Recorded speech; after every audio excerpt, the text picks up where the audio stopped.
This is a boat that owner called me out and said it was taking on water.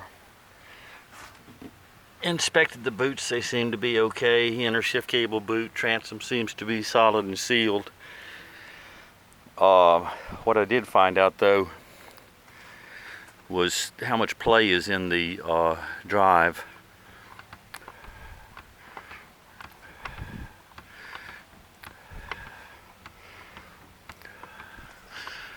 If you notice, the steering wheel's not even moving.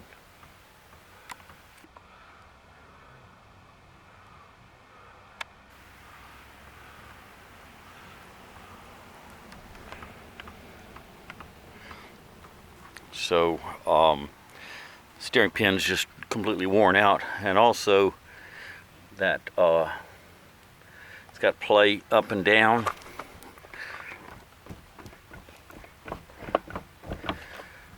So where it's probably taking on water is where that bushing goes through the transom assembly, be my guess. But no matter what, wherever it's taking on water, it's not good.